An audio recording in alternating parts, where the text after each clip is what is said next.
Bueno, bienvenidos Silvana, Vargas, Andrea Venero y Pedro Dafieno en esta en esta nueva actividad del archivo. Y modera este evento la señorita Marta Taco, que es egresada de la Facultad de la especialidad, perdón, de diseño gráfico de la Facultad de Arte y Diseño de la universidad y es practicante del archivo. Bien, bienvenidos a todos. Martita, Sí, ¿qué tal? Buenos días a todos. Eh,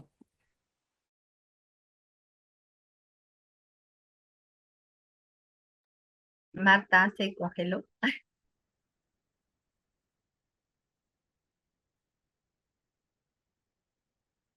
Marta,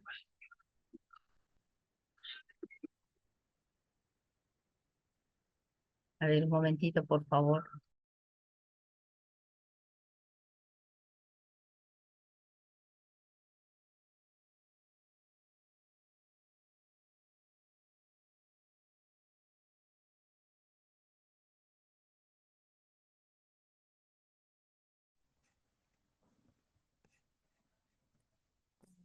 ahora, ¿se escucha? Sí, ahora sí, Martita. Ya, ok, perdón, ok, ok, ya. Ya, bueno, sigo. Se declara en el marco de la 14ª reunión del Archivo de la Universidad, cuyo tema es Ampliando Horizontes Universitarios. Por favor, pido que todos mantengan su cámara y micrófonos apagados mientras que expongan. Y, eh, y si tienen alguna duda, consulta, anotar en el chat, por favor. Empezamos con Silvana Vargas Winstanley, que es de gastronomía. Es profesora principal del Departamento de Ciencias Sociales, la PUC, sección de Sociología. Tiene un PhD en Sociología Rural y Demografía por la Pennsylvania State University de Estados Unidos. Cuenta con experiencia laboral en la cooperación técnica internacional, organizaciones de base y sector público.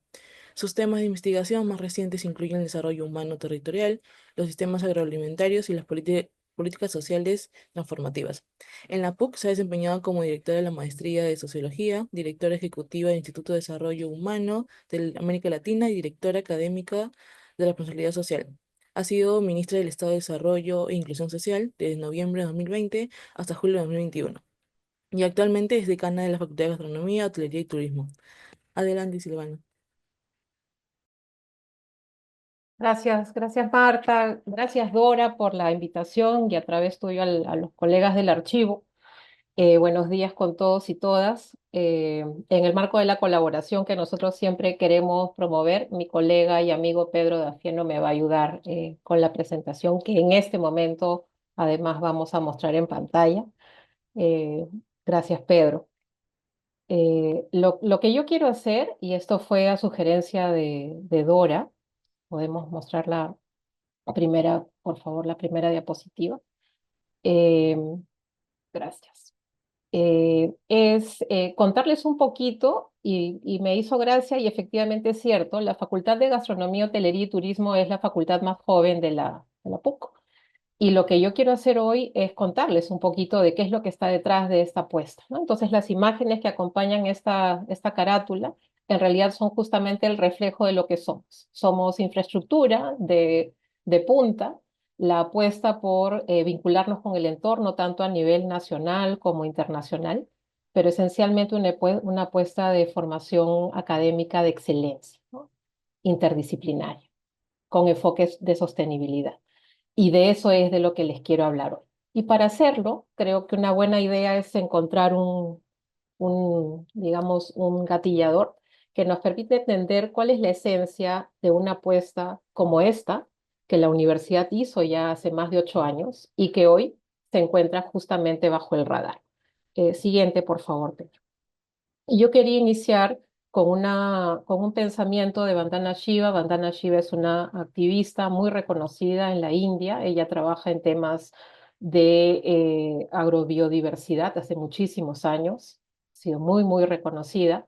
Y ella nos decía hace poco tiempo que en realidad en un contexto de enorme crisis agroalimentaria, no solamente en el Perú, sino en todo el mundo, tenemos siempre dos alternativas. Una es seguirle la pista a esta guerra del sistema industrial, ¿no? Este sistema que a través de los agrotóxicos, del crecimiento económico despiadado, ya ha destruido al 75% del planeta y su diversidad.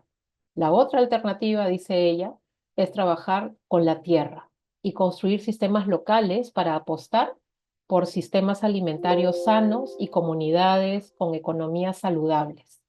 Ese es el sueño que tenemos. Y creemos que desde los espacios formativos nos jugamos una oportunidad para que este sueño, esta apuesta, que se dé en un contexto de enorme crisis, tenga espacio. De eso es de lo que les quiero hablar. Entonces, para seguir con la presentación, quiero contarles brevemente del contexto. El contexto tiene que ver con cómo entendemos la gastronomía, la hotelería y el turismo, no solamente desde una lógica de formación técnica, de cocineros, hoteleros o guías de turismo. No es esa la apuesta de la universidad. Es una apuesta que tiene que ver con entender que estos campos son esenciales en una apuesta por el desarrollo humano sostenible y una contribución decisiva a los procesos de transformación social que generen bienestar en la vida de las personas y en los entornos que estas personas habitan.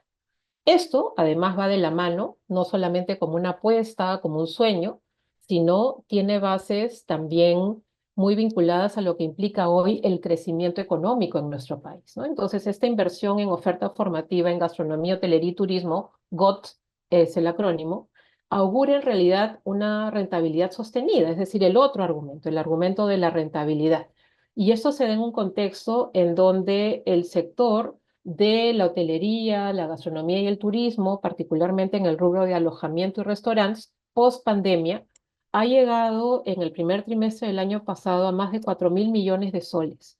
Y lo que se espera, de acuerdo a las proyecciones, es que esto vaya en aumento. Entonces, estas cifras en realidad generan una buena perspectiva respecto al aporte estratégico que una oferta formativa como la que tiene la facultad implica para el país como modelo, ¿no? Como modelo de formación, de vinculación, de investigación incluso también. Siguiente, Pedro, por favor. Y hablando de desarrollo humano sostenible, la idea es que también parte del contexto tiene que ver con el diálogo y la apuesta por la sostenibilidad, por garantizar que el uso de los recursos el día de hoy no ponga en riesgo nuestra capacidad como sociedad, como país, como mundo, de poder garantizar que nuestras siguientes generaciones también puedan tener acceso a estos recursos. Y si uno mira los 17 Objetivos de Desarrollo Sostenible de la Agenda 2030, que son en realidad un instrumento, que es un compromiso global, hasta el día de hoy por lo menos, en donde la mayoría de países del mundo ha suscrito su vocación por trabajar hacia esta línea y ahora vamos hacia un horizonte mayor al 2050. En realidad de lo que se trata es que la facultad en realidad dialoga con cada uno de estos 17 ODS. Hemos hecho ese ejercicio justamente en el marco de esta presentación y efectivamente la apuesta que tenemos dialoga con el fin de la pobreza, con el hambre cero, con una salud sostenible, con una educación de calidad, con ciudades sostenibles. Entonces, lo que he tratado de hacer aquí es mostrar cómo la apuesta formativa dialoga con todo el campo de acción de la Agenda 2030, sus 17 ODS, en términos de orientación, de contenidos, de herramientas, de fortalecimiento de capacidades, de conservación de recursos, de vinculación y generación de alianzas, ¿no? Esa es la visión integral, potente que esta facultad trae y que de alguna manera va a permitir, si esto sigue la ruta, dialogar con las otras disciplinas de las otras unidades académicas de la universidad, ¿no? Esa es un poco la lógica y el sueño, que sea una facultad que permita que ese diálogo fluya entre disciplinas. Y en ese sentido, la sostenibilidad es transversal, pues, a la formación, a la investigación y evidentemente también a la vinculación con el entorno, que de eso también les voy a hablar. Siguiente, Pedro, por favor. En ese marco, la apuesta institucional es que la facultad contribuya a formar líderes, no cocineros, hoteleros y guías de turismo, sino líderes de los sectores en estos tres campos desde una perspectiva de sostenibilidad, capaces de formular propuestas, de liderar procesos, de hacer incidencia pública y a la par tener también una vinculación muy potente a las agendas de desarrollo humano, ¿no? Es decir, que vayamos posicionándonos institucionalmente en diálogo con estos grandes temas, el desarrollo humano, los sistemas agroalimentarios y el cambio climático. Y yo creo que en particular una apuesta como esta dialoga en realidad con los ejes estratégicos de la PUC, que ya todos conocemos: formación, investigación, vinculación con el entorno y demás, pero también la facultad es una oportunidad para materializar las apuestas institucionales de nuestro nuevo PI. La internacionalización, la innovación, la interdisciplinariedad, la investigación con impacto social conectan perfectamente con la esencia de la facultad. Y esto va de la mano con la capacidad de vincularnos con diversos actores, ¿no? Entonces, creo que nos ubicamos exactamente bajo el radar de todas estas oportunidades. Siguiente. En ese marco, la apuesta particular de la facultad está reflejada en sus tres carreras: gastronomía, hotelería y turismo. Esta es una facultad que se creó en el 2018. Efectivamente, es una facultad muy, muy joven. Y la apuesta es que podamos tener egresados y egresadas, como dije en su momento, no solamente de seguir órdenes, ¿no?, sino de liderar, analizar, diseñar, implementar, contribuir, interpelar estas distintas rutas, que además estén territorialmente situadas en una realidad social, cultural, medioambiental, siempre de una apuesta por la sostenibilidad. En particular, siguiente, por favor.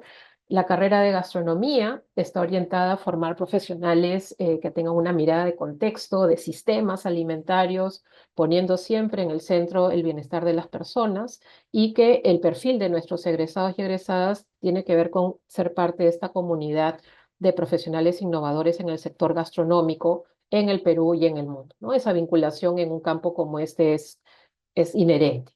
Siguiente. La siguiente carrera es la carrera de hotelería. La hotelería es el corazón en realidad de lo que llamamos las ciencias de la hospitalidad, ¿no?, que tienen que ver con cómo se reconoce esa diversidad cultural, medioambiental, esos entornos, y cómo a partir de ello se genera una oferta de servicios para acoger a turistas, a visitantes, en fin, a públicos diversos. La apuesta de la facultad es poder crear propuestas sostenibles en el campo del sector hotelero y de la hospitalidad, que están, por supuesto, en permanente transformación y cambio. Y creo que además, como parte de estos procesos de transformación, hoy contamos con un conjunto de segmentos de público distinto, a los que la idea es poder ir llegando con una oferta cada vez más específica, ¿no? O sea, que responda a esas expectativas y necesidades. Y la última carrera, la tercera, es la de turismo. Nuevamente acá la interdisciplinariedad es parte de la apuesta para poder hacer de estos jóvenes profesionales que puedan planificar, implementar, gestionar estos destinos turísticos con un enfoque mucho más centrado en la ruta y en la vinculación del visitante con el entorno. Eso es algo que queremos relevar, ¿no? Comunidad, medio ambiente y sector privado como corazón. De estas tres carreras, siguiente Pedro, por favor, lo que yo quería hacer era aterrizar en cuatro ideas centrales, ¿no?, que son como los pilares que conectan la apuesta de las tres carreras: la interdisciplinariedad académica, la transversalidad del enfoque de sostenibilidad, la vinculación con los entornos territoriales y la apuesta por la internacionalización y la colaboración académica. Vamos con el primero. Siguiente, por favor, Pedro. La interdisciplinariedad académica se refleja en que nuestra propuesta formativa está basada en un enfoque por competencias, que es lo que la PUC está promoviendo ya hace varios años, y en una lógica de aprendizaje basado en proyectos, que es otra ruta pedagógica que también se viene utilizando ya hace algún tiempo, y que tienen como objetivo común el poder garantizar que la formación académica esté centrada en la capacidad de aplicar esos conocimientos y resolver problemas, anticiparse a situaciones, aprender a hacer. En ese contexto, las mallas curriculares de las tres carreras en realidad están organizadas en ejes formativos, como el de todas las facultades, y en particular, por ejemplo, en el de gastronomía, para que ustedes tengan una idea, son 5 ejes formativos. El de técnicas y procesos culinarios, que es una línea, digamos, inherente a la formación en gastronomía, pero hay un segundo eje que tiene que ver con sistemas alimentarios y sostenibilidad, que es lo que le da apertura y alcance a la formación. El servicio y hospitalidad como parte de la formación también, por la vinculación con el entorno, la investigación interdisciplinaria, que lleva, por supuesto, a la generación de conocimientos, y un quinto eje que es clave en este contexto, que es la formación para la empleabilidad. En ese marco, Una manera de llevar estos ejes a la práctica es promover la colaboración con otras unidades académicas. Por ejemplo, quería mencionar aquí, y la imagen que traigo se refiere a eso, con el Departamento de Ciencias, con la sección química, hemos desarrollado una ruta extraordinaria de colaboración a partir de una iniciativa en la que se ha llamado El Sabor de la Química, en la que cursos tanto de química como de la Facultad de Gastronomía, Hotelería y Turismo, particularmente de la sección de la carrera de gastronomía, han integrado saberes entre los cursos de química experimental, química orgánica y el curso de proyecto integrador 2. Las profesoras Galarreta, González y Bayón se pusieron de acuerdo, definieron algunos resultados de aprendizaje comunes, han estado trabajando juntos. Ahí están los chicos de los cursos y sus profesoras en una sesión en el laboratorio, han preparado macerados que luego han sido parte de una ruta gastronómica que hemos organizado en la facultad. Es decir, esa interdisciplinariedad deja de ser discurso para convertirse en práctica en el proceso formativo.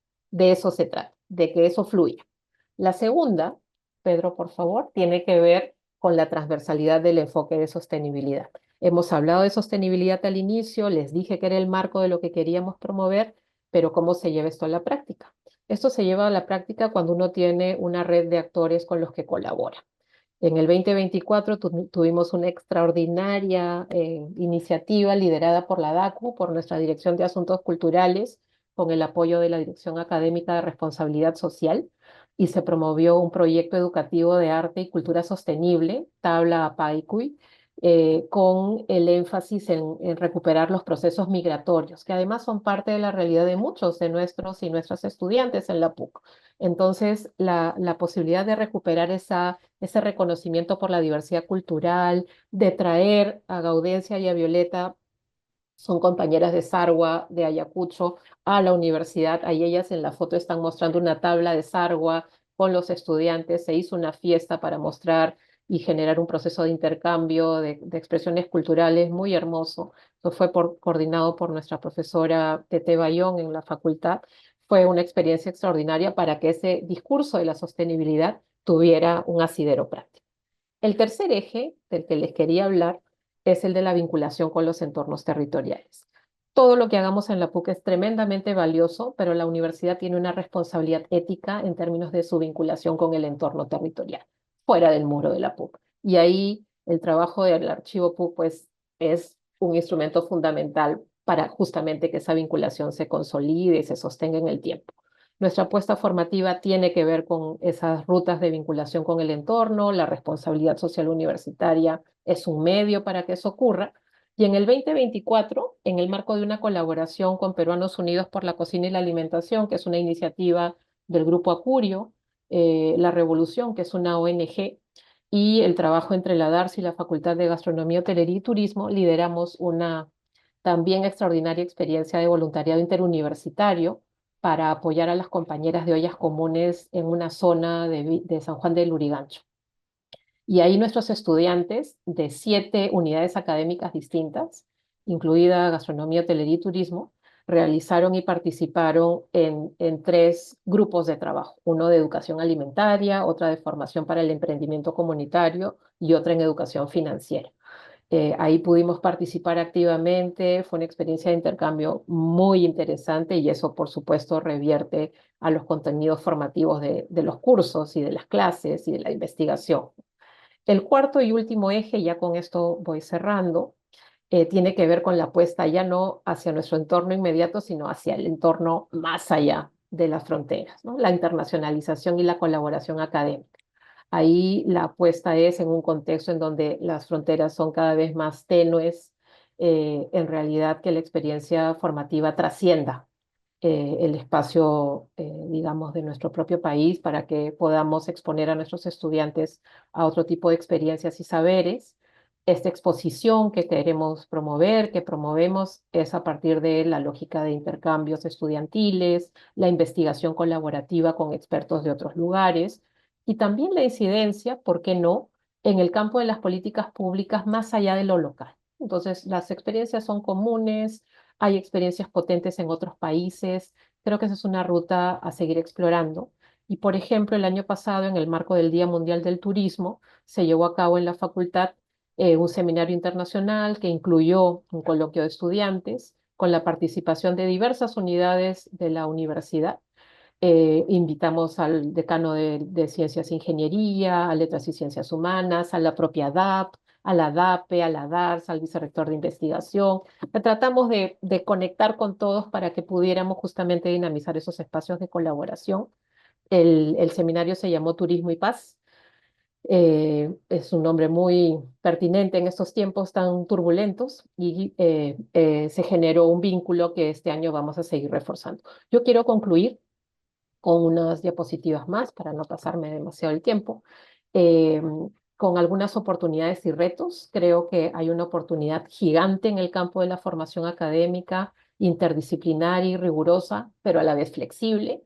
Ahí justamente de la mano de la DAP, con el apoyo de Pedro, que además está aquí, justamente pensar cómo nos proyectamos hacia adelante pensando en una facultad que pueda nutrirse de las fortalezas de otras unidades académicas y garantizar una oferta formativa, curricular, diversa, de calidad, esencialmente interdisciplinaria, que prepare a nuestros estudiantes para lo que hoy el mercado y el país, el mundo requieren.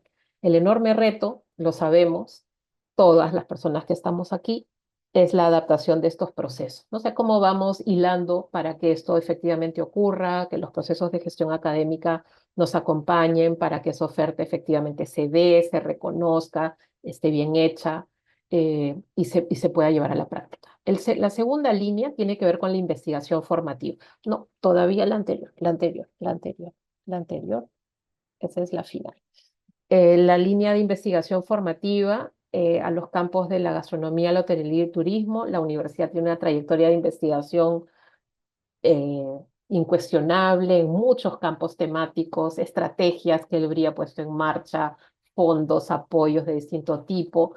La pregunta allí es cómo desde los retos de una facultad como la que les estoy comentando, podemos definir, validar, proponer líneas de investigación que conecten, que articulen esa oferta, ¿no? Y cómo eso además revierte en nuestros propios cursos de investigación. Y para terminar, la tercera línea de oportunidades y retos, que es la vinculación hacia adentro y hacia afuera.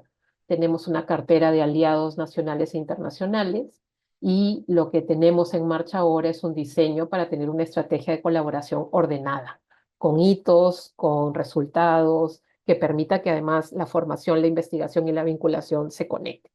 Para cerrar, estuve pensando también en este marco de querer siempre articular cuáles son los potenciales vínculos de colaboración que podríamos establecer, proponer entre el archivo PUC y la facultad. Entonces yo creo que un primer espacio natural es la participación de los colegas del archivo en espacios formativos a nuestros estudiantes. Creo que ese intercambio es fundamental y les vamos a invitar para probar cómo eso lo podríamos hacer. Creo que sería muy vital para unos y otros. Creo que en segundo lugar, esta idea de tener un repositorio digital, estuve visitando el sitio web, puede ser muy relevante para la formación e investigación, ver de qué manera eso también lo podemos nutrir. Las colaboraciones para la alerta archivística, que es una publicación virtual que ya va, me parece, en su 25ª edición. Creo que también podemos aportar allí. Hay espacios en donde podemos involucrarnos y contribuir desde lo que hacemos y evidentemente dejar abierta la invitación al involucramiento en actividades de la facultad. Yo creo, vivo convencida de que en un contexto como este lo único que nos queda es sumar desde donde toque. Entonces, para cerrar, y ahora sí es la última diapositiva, Pedro, creo que, y lo creo de verdad, ¿no? Nuestros mejores y mayores activos para aportar hoy desde los campos de la gastronomía y la hospitalidad al desarrollo humano sostenible de nuestro país son nuestra historia, el arte del cual Andrea nos va a hablar, la agrobiodiversidad y nuestros territorios en sus múltiples capas. Y también estoy convencida de que no deberíamos hipotecar esos activos por nada. Ahí nos jugamos la posibilidad de trascender. Muchas gracias por la oportunidad. Muchas gracias, Pedro.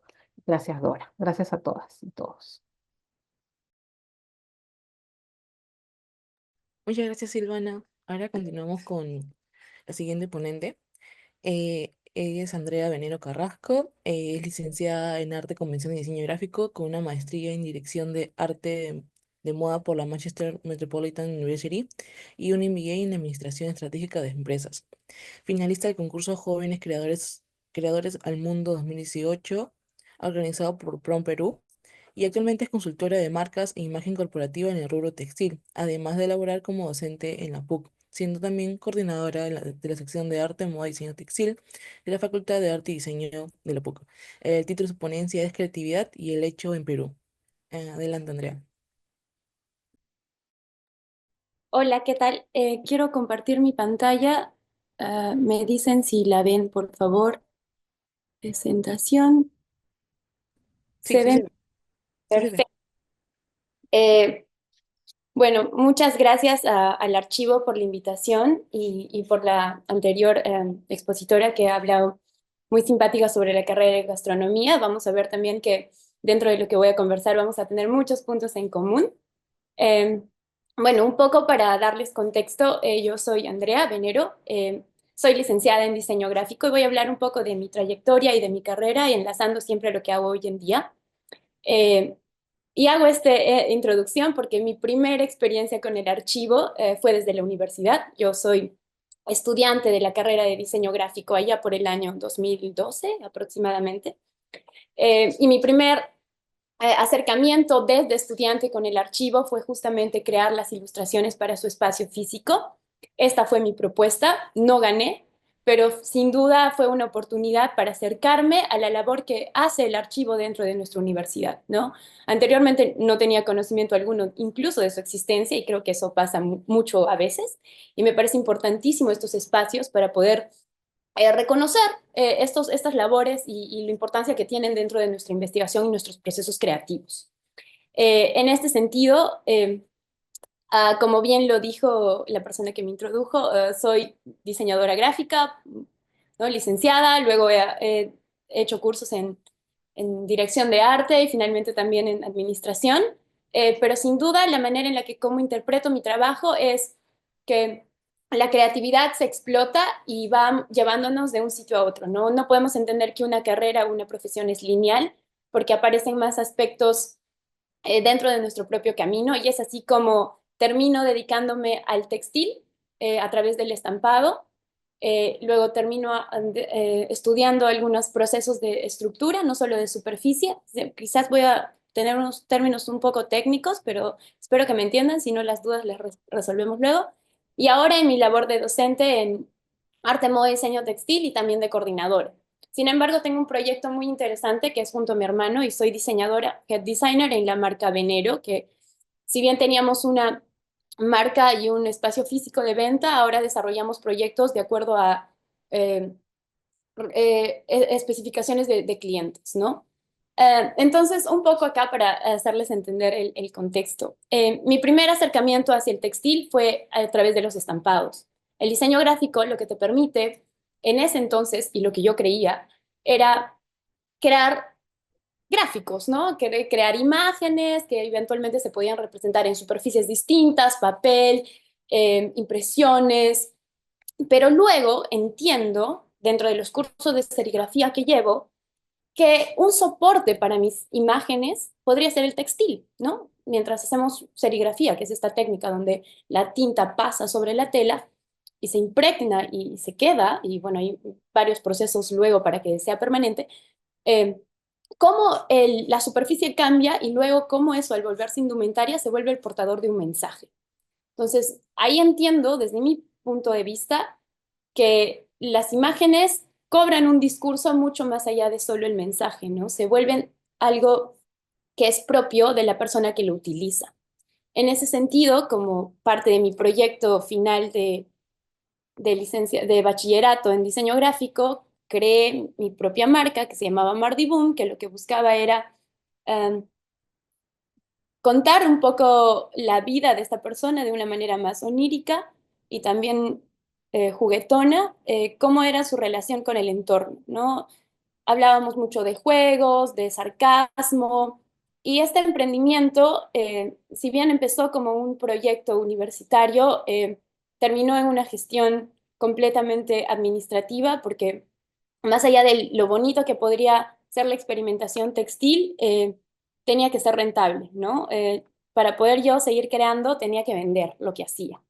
En ese sentido, entiendo el diseño gráfico no solo como algo que crea imágenes, sino también como una estrategia de marca, una estrategia de posicionamiento, una estrategia de venta, etc.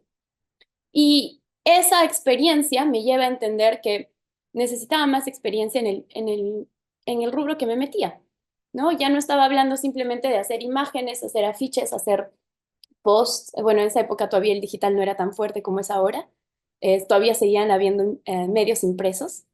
Entonces, si yo me había dedicado al textil, iba a ser justamente el área que tenía que especializarme, ¿no? Me metí a trabajar con una diseñadora que era súper experta en estampados, trabajé de la mano con ella y ahí entendí muchísimo sobre cómo son los niveles de producción, más allá de producir en gamarra o hacer tu polo DTG o tu estampado con serigrafía en procesos mucho más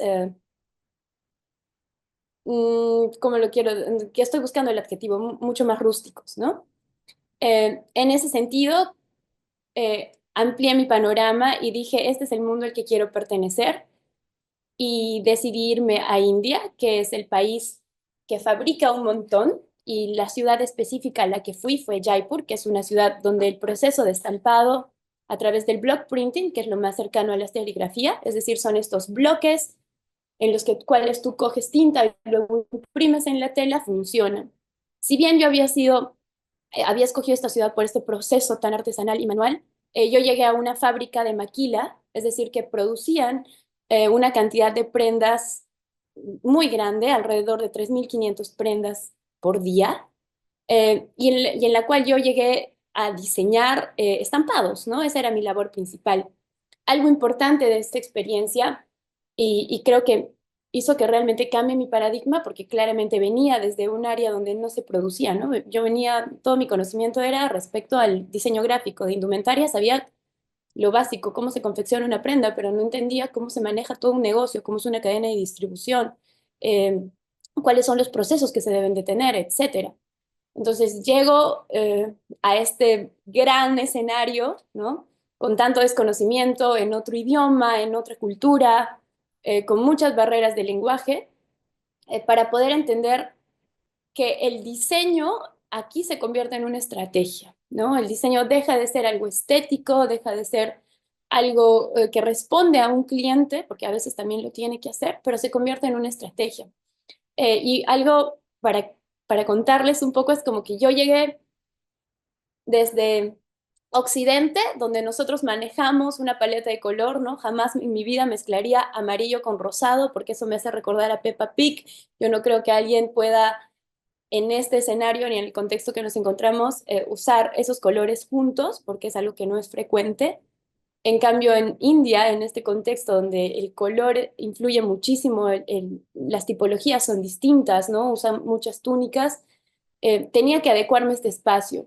Y creo que es ahí donde realmente interioricé el valor que tiene el usuario dentro de este proceso creativo, que desde el diseño gráfico no se percibe tanto porque no hay una función física, ¿no? No hay un cuerpo que lo viste.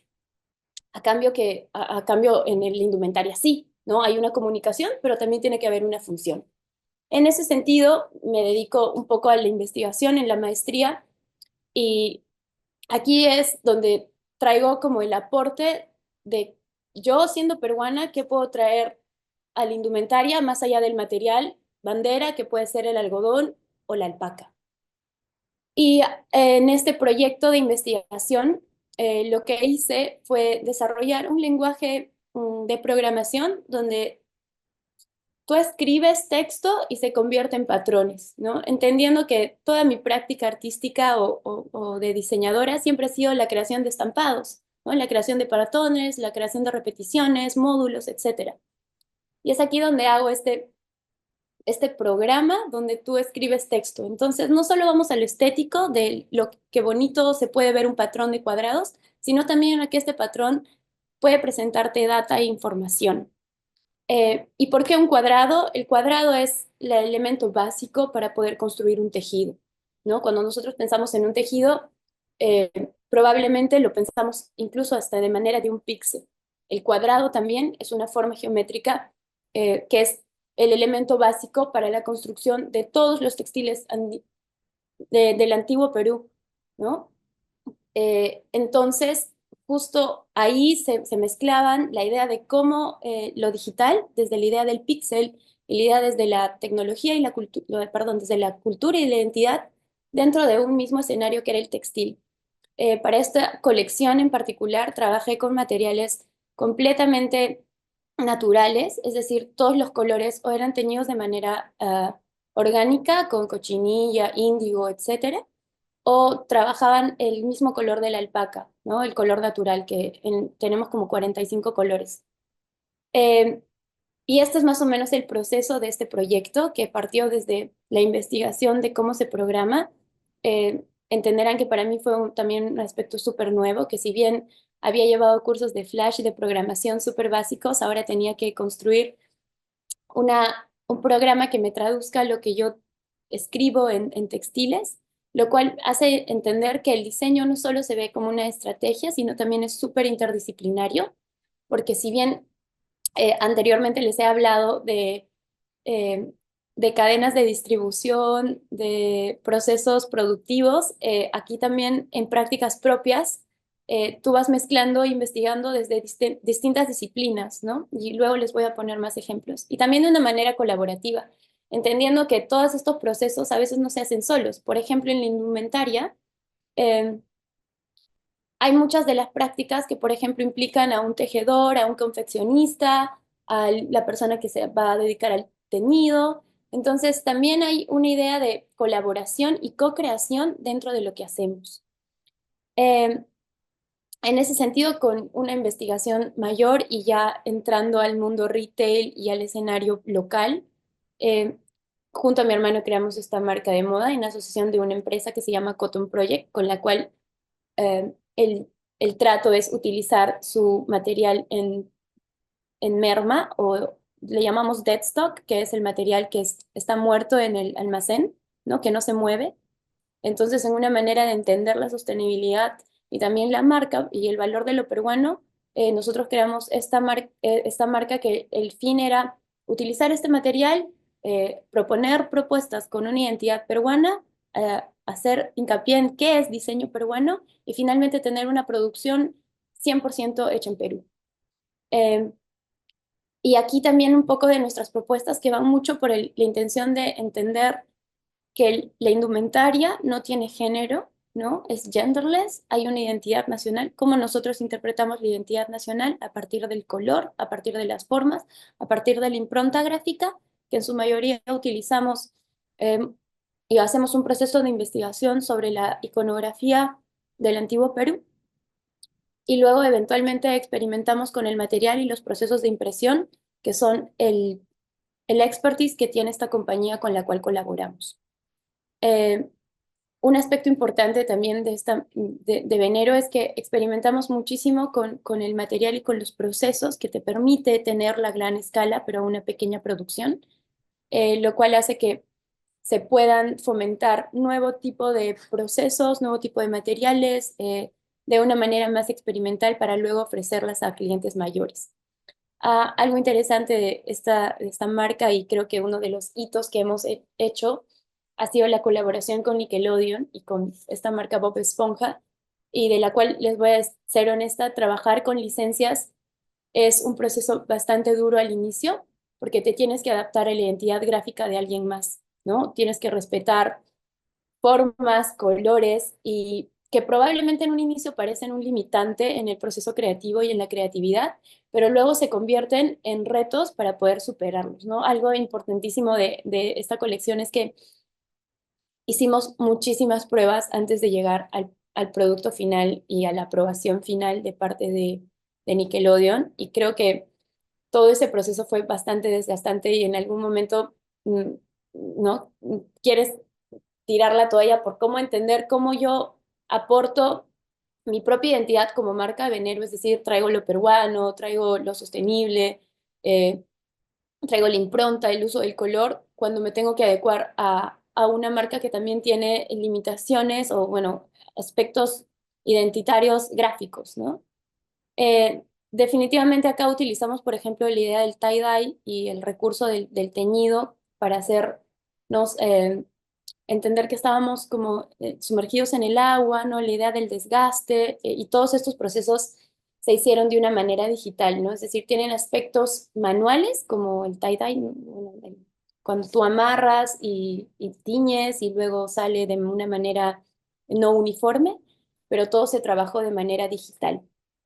En esta colección también hicimos muchísima experimentación de materiales, porque siempre trabajábamos en algodón y en jersey, y trabajamos por primera vez ropas de baño, que es un material completamente distinto porque es licrado. Eh, y los procesos de impresión también son diferentes, ya no se hacen capa por capa y color por color, sino por el contrario, se manejan al calor por un calandrado que se llama sublimación, ¿no? Es que imprimes en un papel, el rollo viene con calor y la imagen se transfiere a la tela por el calor.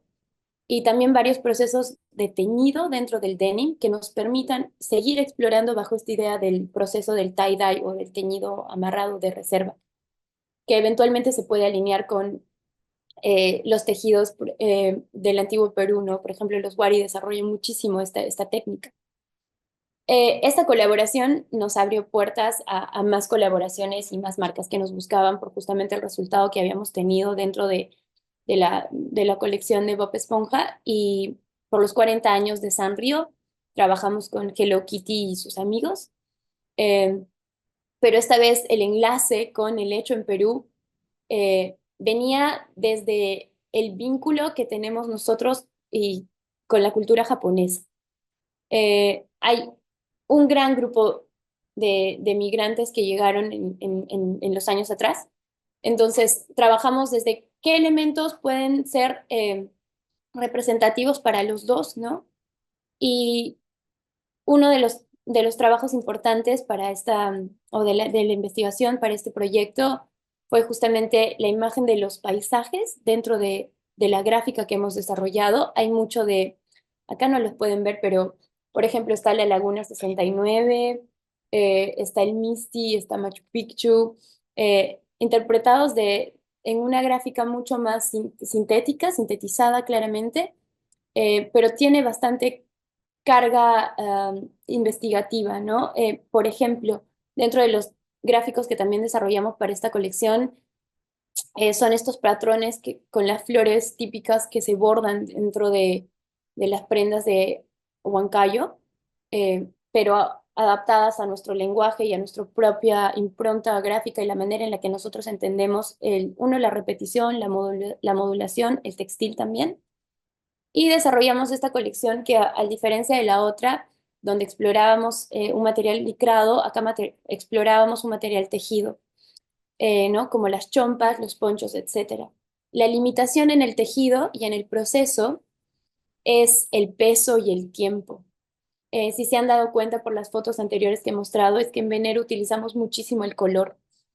Entonces, cuando tú tejes, el color a más colores hace que tu prenda sea más pesada. Entonces, si es más pesada, primero va a ser más cara y luego va a demorar mucho en hacer y probablemente no la vas a poder vender.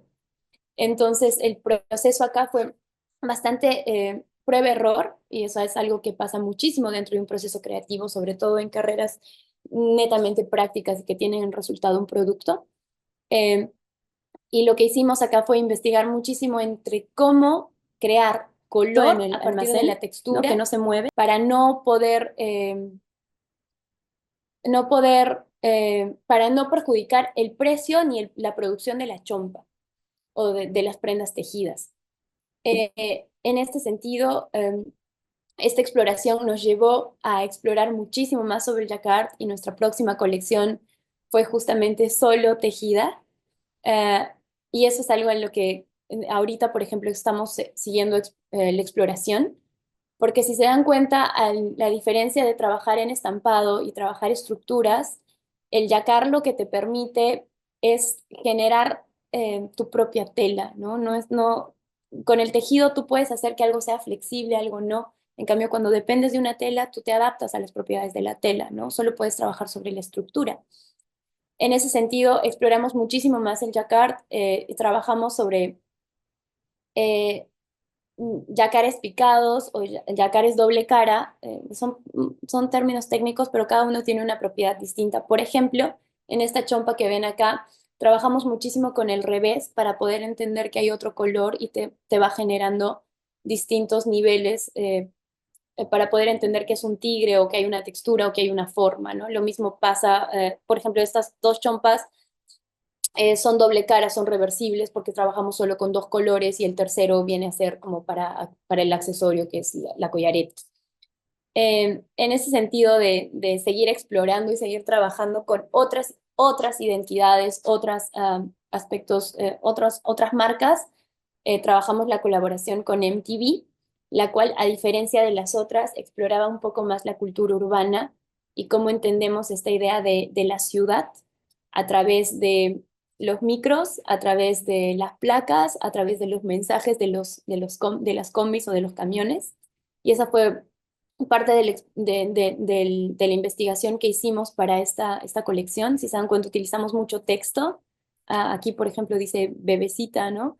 En el lenguaje a mixer, en el lenguaje donde mezclamos letras con números, porque es algo que se hace típico en las placas, en los mensajes de los micros, etcétera, de los carros.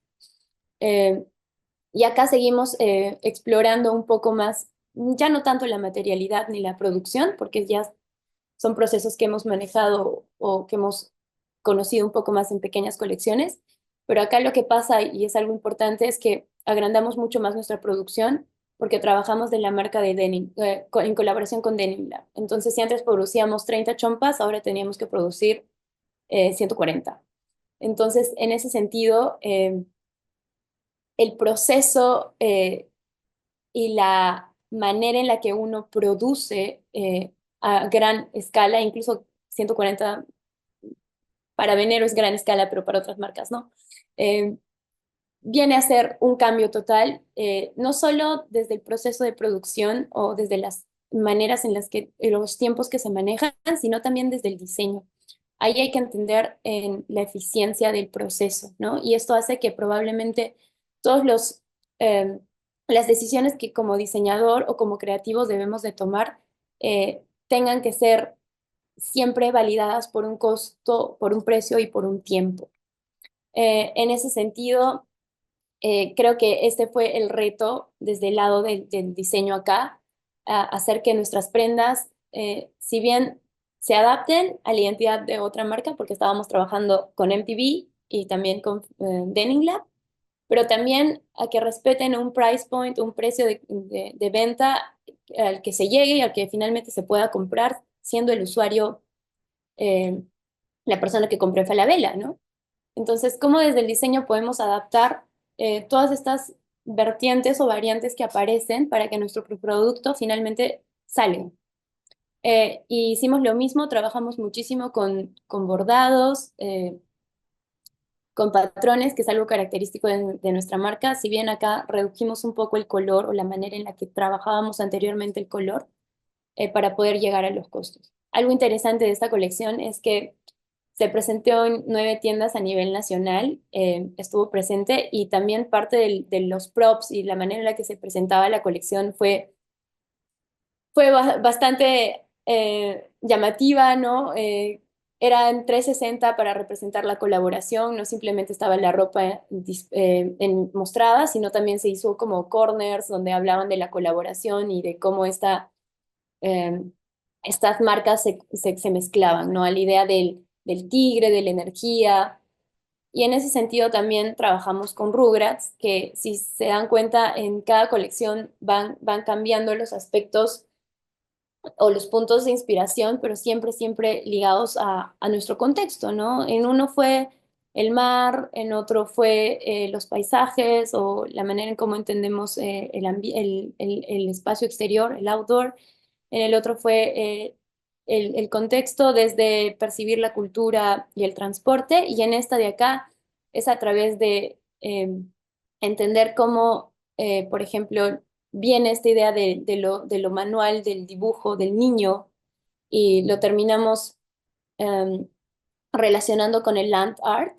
Si bien el land art es completamente distinto a lo que ha pasado en Nazca, porque lo de las líneas de Nazca tiene un origen netamente, bueno, no sabemos cómo lo hicieron, pero finalmente son líneas en la tierra.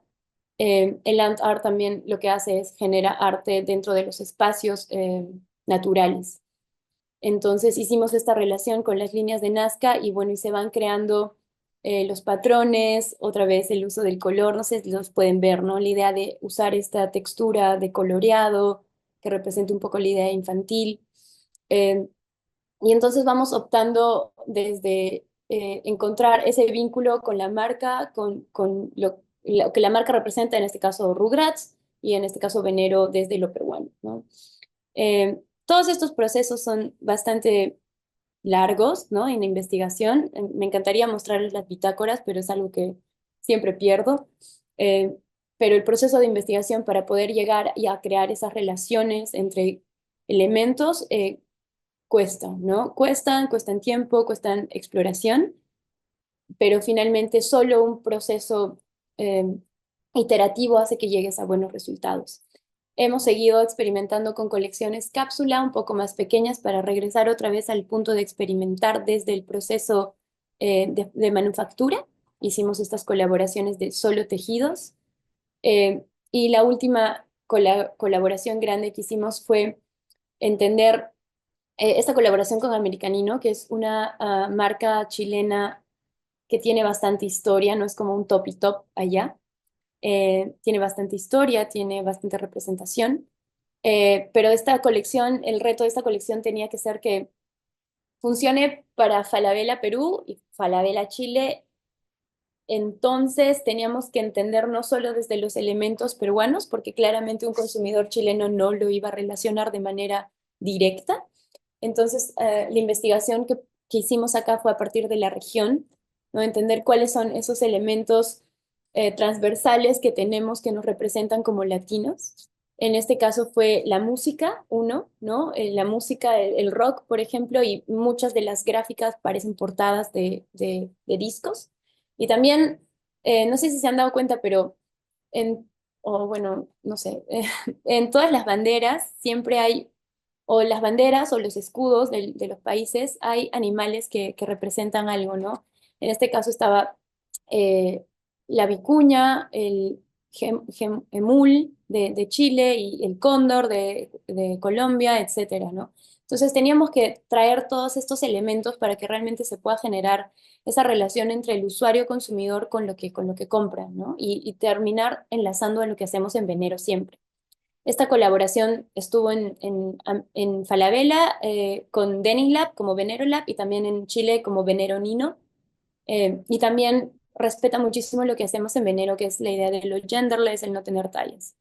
Y en ese sentido es como llego de una manera abrupta a arte, moda y diseño textil, que es la carrera donde enseño y donde soy coordinadora.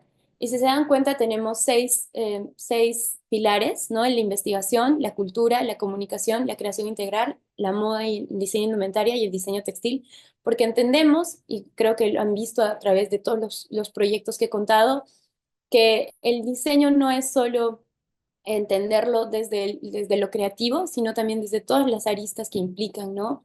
En un proceso creativo hay investigación, en un proceso creativo hay una cultura que siempre eh, va a influenciar, ya sea desde el proceso de diseño, pero también desde el usuario el que tú tienes que vender.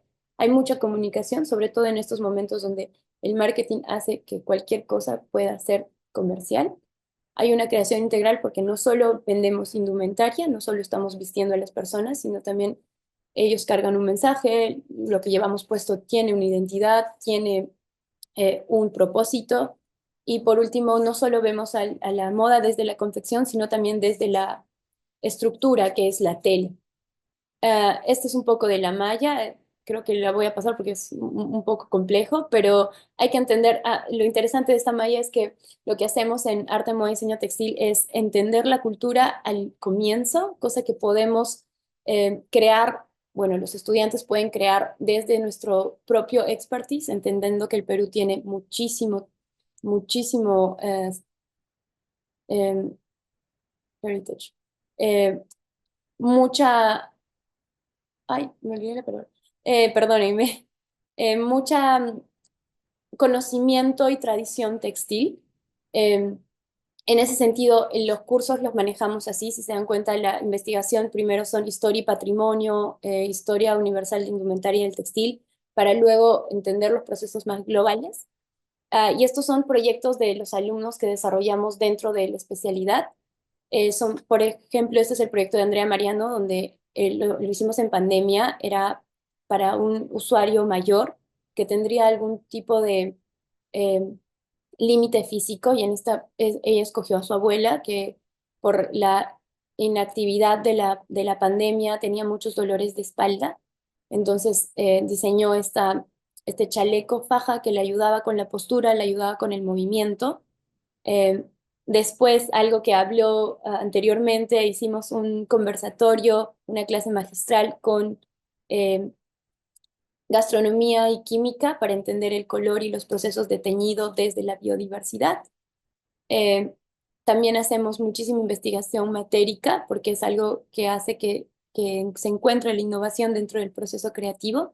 Este es un proyecto de quinto año el año pasado junto a la marca Vicuña para entender el denim y todas las propiedades que eventualmente se pueden realizar o ya sea desde el teñido, desde la desestructura, desde el rasgado, desde la confección, etcétera, que salieron proyectos muy interesantes.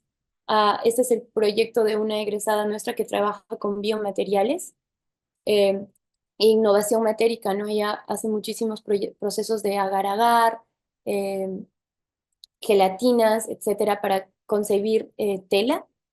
Y por último, y lo último que estamos trabajando desde la especialidad es el grupo de investigación creación MADI, donde nos enfocamos en no solo investigar desde procesos creativos y productos, sino también desde poner en discusión perspectivas sobre la moda y sobre todo sobre la moda latinoamericana. En este sentido, hemos tenido nuestra primera edición el año pasado, eh, donde hemos puesto en discusión justamente entender de manera decolonial cómo se percibe la moda y la identidad latinoamericana con expositores locales y también internacionales. Y finalmente mostramos la propuesta de nuestros egresados dentro de este encuentro, ¿no? Creo que hay algo importante de entender que es que la creatividad se desarrolla, ¿no? No es simplemente es un proyecto, sino es muchísima exploración, y en ese sentido creo que el trabajo del archivo es buenísimo porque nos ayuda y nos aporta a nuestra investigación. Han visto que se pueden enlazar temas que vienen desde otro lado, incluso no pueden ser percibidos como que pertenezcan a un mismo universo de una colección, pero se atrapan y se amarran siempre y cuando podamos investigar más sobre ellos. Y como decía anteriormente la expositora, justamente es en la tradición y en la cultura nuestra propia donde podemos encontrar la innovación, y estos son estos inactivos, ¿no? Estos no tangibles, los que no podemos dejar ir para construir nuestras propias ideas. En ese sentido, el investigar y el tener, por ejemplo, una base, un archivo al cual siempre buscar es importantísimo para todos nuestros procesos creativos y para finalmente poder entender desde mi punto de vista el diseño peruano. Así que nada, les dejo como las páginas a las que nos pueden seguir, lo que hago yo, lo que hacemos en mi marca, lo que hacemos en la especialidad eh, y eso. Muchas gracias. Gracias, Andrea. Muy interesante la ponencia. Ahora seguimos con el último expositor, que es Pedro Dafieno. Es licenciado en Administración de Empresas con una maestría en Comunicaciones. Pertenece al equipo de la PUC desde hace más de 20 años, laborando en las áreas de dirección académica, de régimen académico, de profesorado, y llegando a sus primeros años a ser asistente de la dirección y un posterior reestructuración en 2014 a ocupar el puesto que desempeña hasta hoy como jefe del área de procesos docentes de la dirección académica de profesorado, en el cual su título de la ponencia es la importancia de la archivo para la dirección académica del profesorado. Adelante, Pedro. Muchas gracias. Eh, bueno, yo no les voy a mostrar un PPT, no tengo tantas imágenes tan buenas como he visto durante todas estas exposiciones, más bien les voy a hablar un poco de la importancia de lo que es el archivo de la universidad para la DAP. ¿Y por qué es importante? Bueno, lo vamos a ir descubriendo durante todo lo que les voy diciendo. Y en primer lugar me gustaría describir brevemente, porque es bien complejo, lo que es la dirección académica del profesorado. ¿Y qué hace lo que nosotros llamamos la DAP dentro de la universidad? La PUC tiene una organización particular, no como en otras universidades. Bueno, la mayoría tiene un rectorado, nosotros tenemos 3 vicerrectorados, uno académico, uno de investigación, donde se apoya la mayor parte de lo que hemos podido escuchar en las 2 exposiciones anteriores, y un vicerrectorado administrativo, que es la parte que apoya toda esta parte, digamos, de todo ese aparato académico que requiere la universidad. Además, tenemos facultades, tenemos a una decana encargada de la Facultad de Gastronomía y Hotelería y Turismo, que hoy ha hecho una exposición. Y tenemos departamentos académicos donde se agrupan los profesores, como la profesora Venero, por ejemplo, y específicamente ella pertenece a una sección. Y además, como parte del gobierno de la universidad, existen 6 direcciones académicas, y los representantes de estas direcciones académicas, según lo que establece nuestro estatuto de la universidad, están a cargo de profesores ordinarios, lo que normalmente llamamos los nombrados. Y los profesores que asumen estas direcciones son elegidos por la Asamblea Universitaria a propuesta del rector, con la única excepción del, bueno, en este caso es hombre, director académico de Relaciones con la Iglesia, que es designado por la Comisión Episcopal para la Pontificia Universidad Católica del Perú. La DAP, como habrán podido ver, forma parte del gobierno de la universidad y acompaña al rector y a los vicerrectores, al igual que las otras direcciones académicas, en las políticas relacionadas específicamente con el personal docente de la universidad. Entre sus grandes funciones o las principales funciones de la DAP, puedo decirles que tiene que formular y proponer políticas y normas de proyección y desarrollo de la carrera profesoral, ser el vínculo entre el consejo universitario y los departamentos y las facultades en lo relativo al personal docente, promueve el desarrollo de la carrera profesoral, siempre en coordinación con los departamentos académicos. Es la unidad que conduce los procesos de contratación, promoción, ratificación y remoción de los profesores de la universidad. No voy a ahondar mucho en esto porque es muy complejo y en una sesión como esta no va a alcanzar el tiempo, la verdad. Y gestiona el sistema de registro de información de la labor de los profesores de la PUC, ¿no? Y este tema sí está más relacionado con lo que es el archivo de la universidad y lo voy a desarrollar más adelante. Y todas estas funciones las podemos revisar lo que es en el Estatuto de la Universidad, está en el artículo 101, por si alguien tiene curiosidad de revisarlo. Ahí lo puede encontrar y puede ver las definiciones, además de lo que es la organización de la universidad. Además de las funciones que acabo de describir, que son estatutarias, la DAP tiene otras tareas que están relacionadas con la elaboración de, por ejemplo, de padrones electorales para las elecciones, de los decanos, de los jefes de departamento, de los miembros de la asamblea, del mismo rector y vicerrectores, porque nuestra universidad se autogobierna. Eso es un poco lo que la hace particular. Y y porque además concentra la información, y por eso hacemos nosotros estos padrones, porque concentramos la información de los profesores y el dictado de los profesores en la universidad. También tenemos y estamos relacionados con el proceso de pago de los profesores, los jefes de práctica y los instructores de la universidad, que son de tiempo parcial por asignaturas y que más o menos son alrededor de 4.100 personas. Ese es el número que nosotros manejamos por la dimensión que tiene la universidad. Entonces, me hice esta pregunta, ¿no? ¿Por qué es importante para la DAP el archivo de la universidad?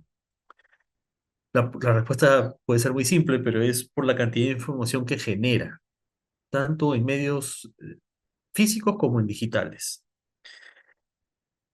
Por la misma función que desarrollamos en su actividad diaria, genera y ha generado una buena cantidad de información que no solo se almacena, como les comentaba hace un momento, en medios digitales, sino también en medios físicos.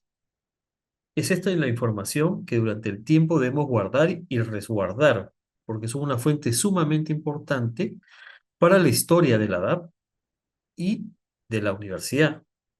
Y porque además, eso lo creo yo, guardan el testimonio de lo ocurrido.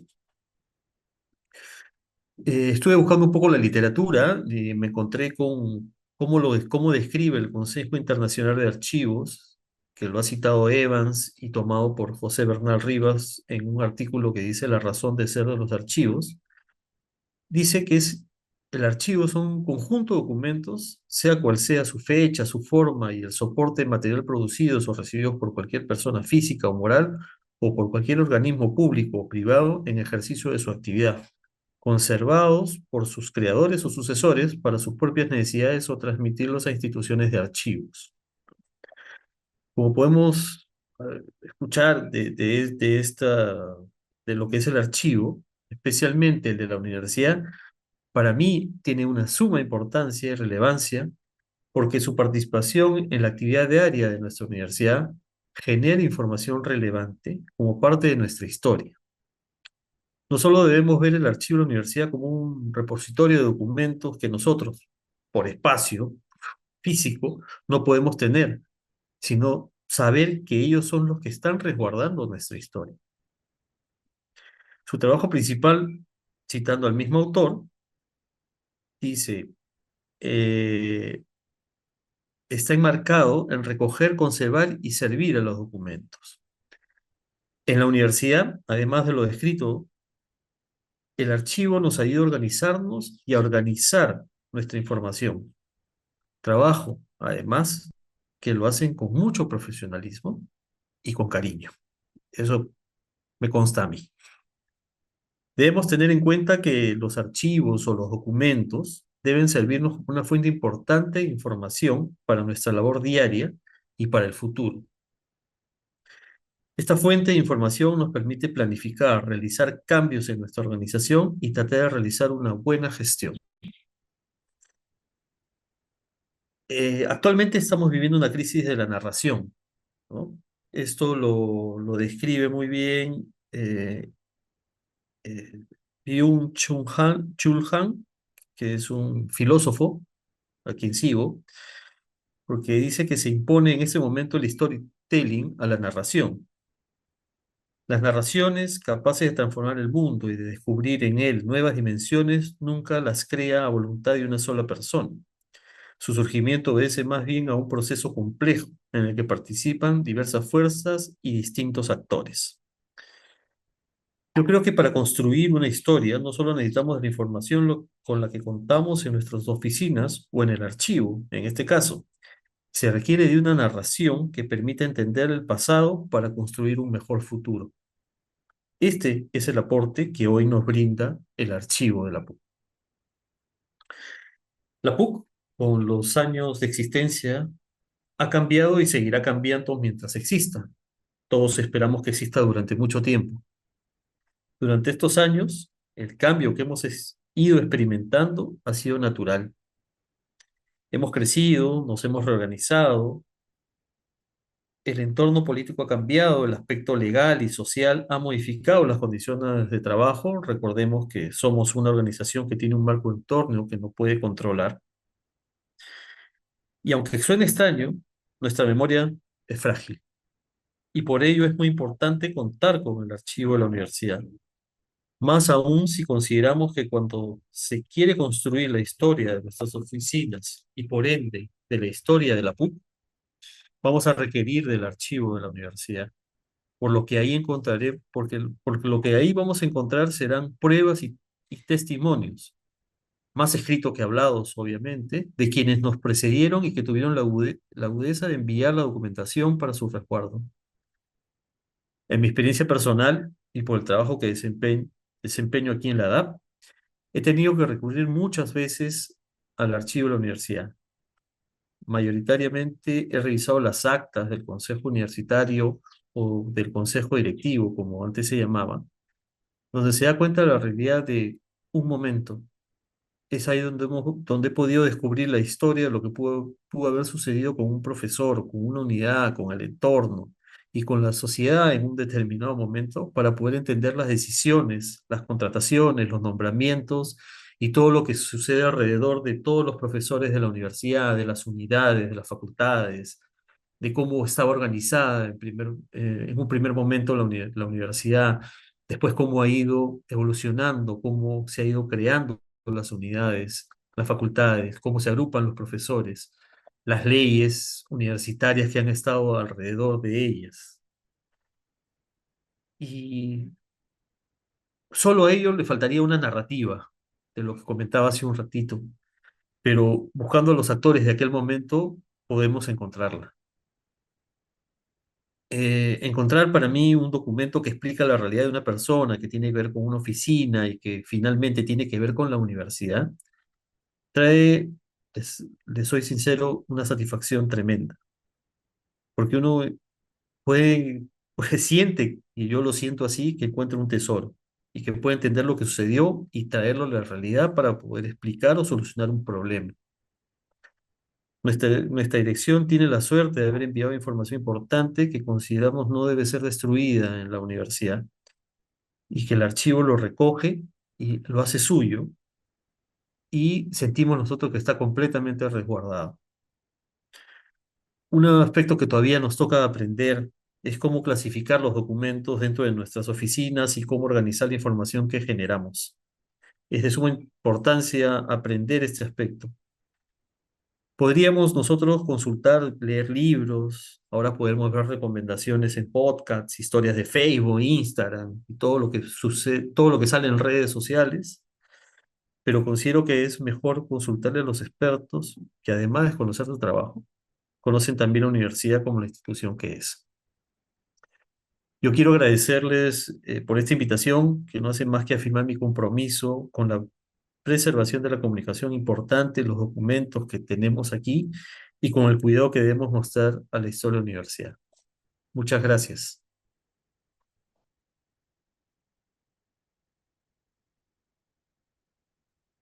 Muchas gracias, Pedro.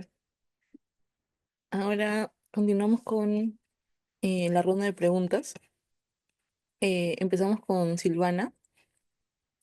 Ok. La primera pregunta es, ¿existen iniciativas en el Perú que integren la inteligencia artificial en la enseñanza de la gastronomía y la hospitalidad? Gracias, Marta. ¿Va a ser un ping-pong? ¿Cómo funciona la dinámica de las preguntas solo para entender? Ok. No, primero es vamos a ir por cada uno, de la misma, Ya, el orden de las posiciones, de la misma manera. ya, bueno, yo creo que en general la inteligencia artificial está hoy presente en todos los campos del conocimiento, ¿no? Entonces, más bien el reto, creo yo, es preguntarse de qué manera gestionamos la inteligencia artificial para que en el tránsito a una lógica de transformación digital de la formación, de la gestión universitaria, esto revierte en el aprendizaje de nuestros estudiantes. Por ejemplo, en el campo de la investigación. Hoy, en todas las carreras, el gran reto para los profesores y profesoras es ver de qué manera generas tú, por ejemplo, evaluaciones que permitan de manera efectiva medir el aprendizaje en términos de lo que implica, por ejemplo, formular un proyecto de investigación, haciendo uso de la inteligencia artificial sin que ésta reemplace la capacidad de los estudiantes de formular sus propias preguntas, realizar sus propias búsquedas, en la línea de lo que acaba de decir Pedro, de que no crean solamente en la información que aparece rápidamente cuando uno hace una búsqueda en Google, sino que se den el trabajo de indagar y buscar, ¿no? Entonces, yo creo que la inteligencia artificial está presente, es una oportunidad, abre muchísimas vías, tanto de un lado como del otro, pero creo que el reto para una carrera como gastronomía, como cualquier carrera de la universidad, es aprender a gestionarlo. Y creo que eso pasa, y eso va para la DAP también, por cómo gestionamos el trabajo de los docentes primero, ¿no? Entonces creo que ahí hay un reto pendiente que yo espero sea abordado pronto, porque parece que la inteligencia artificial ha llegado para quedarse y cambiarnos la vida. Ok. Y la siguiente pregunta es, desde su creación de la facultad en el 2019, ¿cómo la pandemia afectó sus primeros años y cuáles han sido sus aprendizajes desde sus inicios? Bueno, yo debo decir que soy decana encargada hace un año. En realidad la historia de la facultad ha sido una historia bien compleja. Hablaba Pedro con honestidad de las complejidades de la PUC y sus procesos y su historia. La facultad ha tenido cuatro decanos y decanas en 8 años, lo cual da cuenta de varias cosas que prefiero no mencionar en detalle hoy aquí. Sin embargo, creo que efectivamente la pandemia ha dejado enormes lecciones, no solamente para esa facultad, sino para todas las facultades. Y creo que en el marco de ese aprendizaje están justamente los 4 pilares que he mencionado hoy, ¿no? Creo que estos pilares resultan justamente del aprendizaje de una facultad que además echa a operar en un contexto de pandemia. Esa fue la primera cohorte de la facultad ocurrió cuando estábamos en pandemia, con todos los retos que eso implica en términos de la no presencialidad, de la dificultad para generar vínculos, de la competencia que los estudiantes tenían para poder aprender, conectarse, rendir sus evaluaciones, en fin. Entonces, todo eso ha permitido que aprendamos que la interdisciplinariedad tiene que dejar de ser un discurso para convertirse en una práctica cotidiana. Y por eso los espacios que he mencionado son claves. En segundo lugar, hemos aprendido que la necesidad de involucrarnos activamente en el proceso formativo supone vincularnos con otros aliados. Entonces, yo escucho a Andrea con el trabajo que viene haciendo ya hace varios años en ese marco y efectivamente, ¿no? A partir de su trayectoria, pero sobre todo el trabajo que se hace en artes escénicas, en arte y diseño, en realidad el potencial de trabajo, de colaboración entre las unidades académicas, creo que es una lección aprendida de la pandemia que aún no hemos terminado de capitalizar. Y lo tercero, y con esto termino, tiene que ver con temas más de gestión. La gestión hoy tiene, y dice bien Pedro, otra lógica, otros tiempos, otras herramientas, es más fluida en muchos sentidos, es mucho más difícil en otros.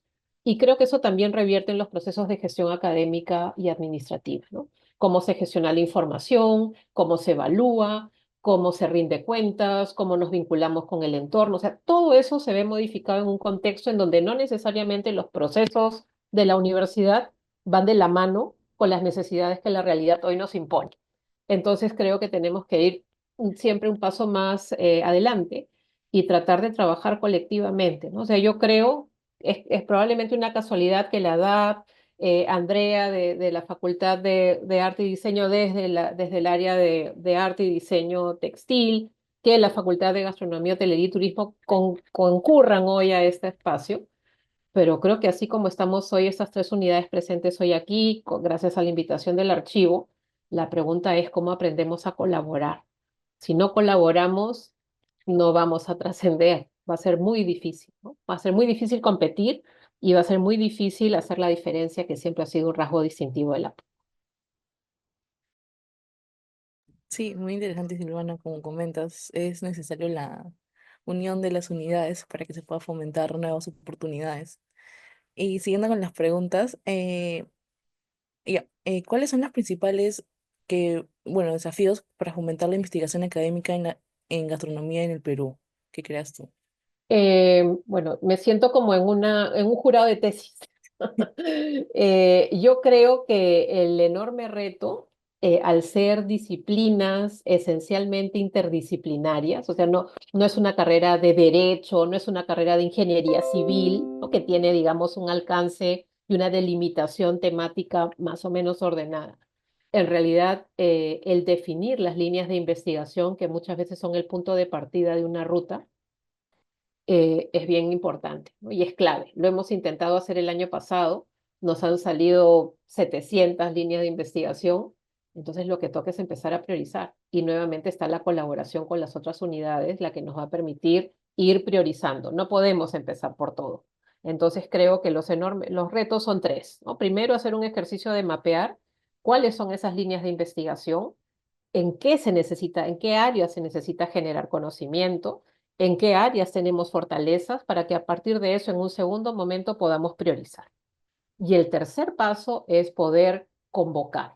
No podemos pretender hacer la investigación solos. La investigación es esencialmente una práctica individual, pero nosotros necesitamos trascender para que sea un espacio colectivo y de la mano con lo que la universidad está tratando de promover, que es la investigación formativa, ¿no? ¿Cómo nos aseguramos, como mencionaba hace un momento, de que nuestros estudiantes se conecten con la investigación y no lo sientan como una carga pesada, difícil, aburrida, tediosa, y más bien se enamoren de lo que implica generar conocimiento?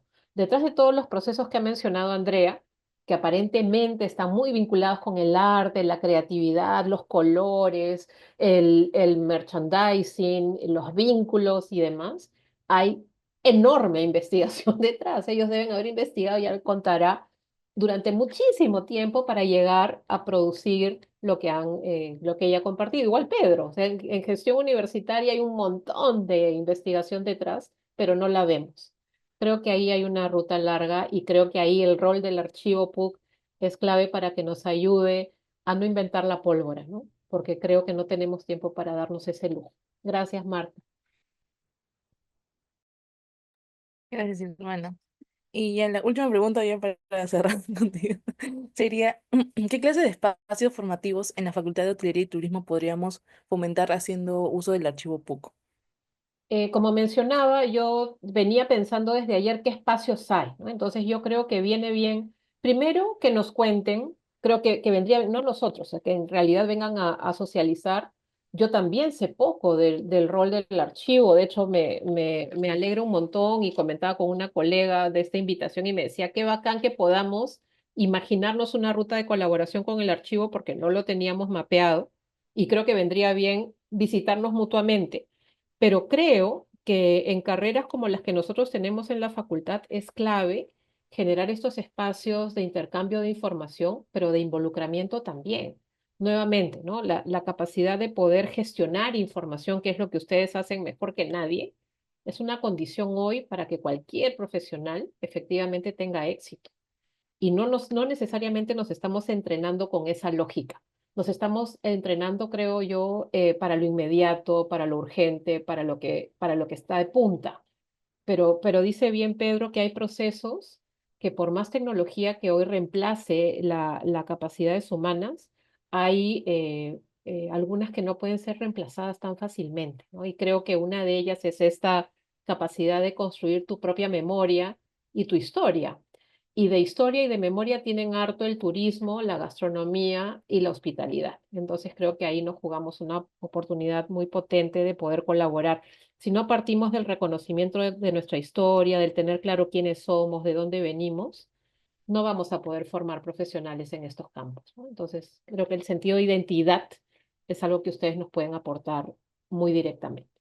Ahora sí, gracias, Marta. Muchas gracias, Silvana. Ahora seguimos con Andrea.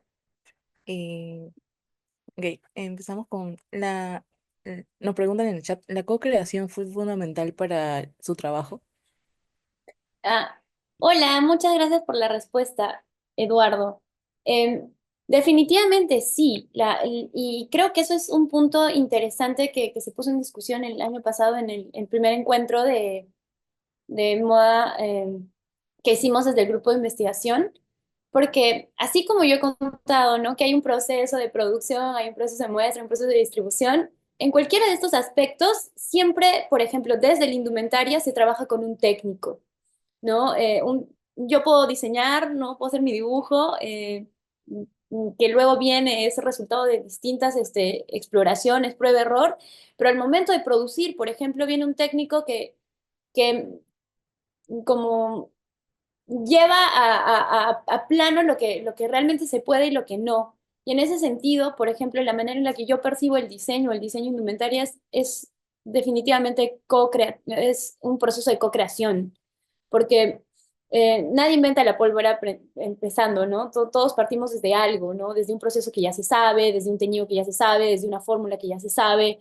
Entonces, sí, uno desde el proceso productivo, pero también en mi propio trabajo de investigación y sobre todo en los proyectos que les he mostrado, yo trabajo mucho con mi hermano.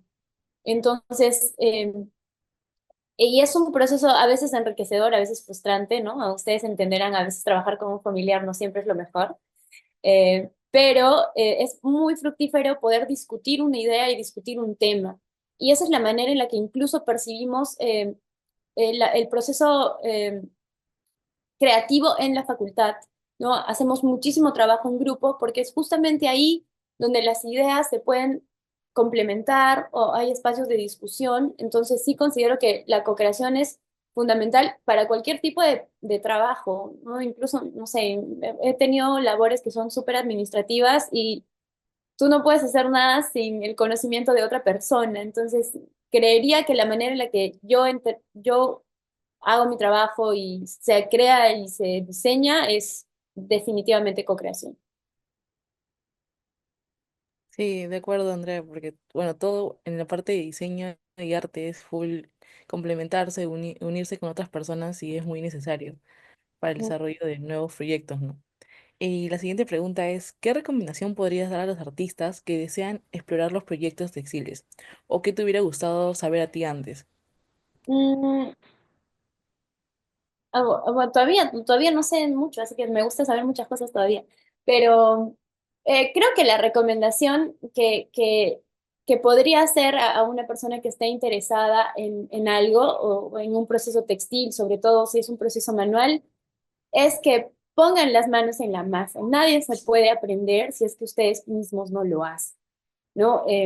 Yo sé que es a veces súper difícil y es una inversión de tiempo y de dinero y de prueba-error porque tampoco sabes si te va a gustar o si va a salir lo que tú quieres, pero si no lo pruebas no va a pasar, ¿no? Por ejemplo, desde una experiencia propia, yo soy pésima con los procesos manuales. Si ustedes me piden que teja, me va a demorar la vida porque no lo logro. Pero si, si me dicen programa para una máquina de tejer, aprendo el programa de una manera muy rápida.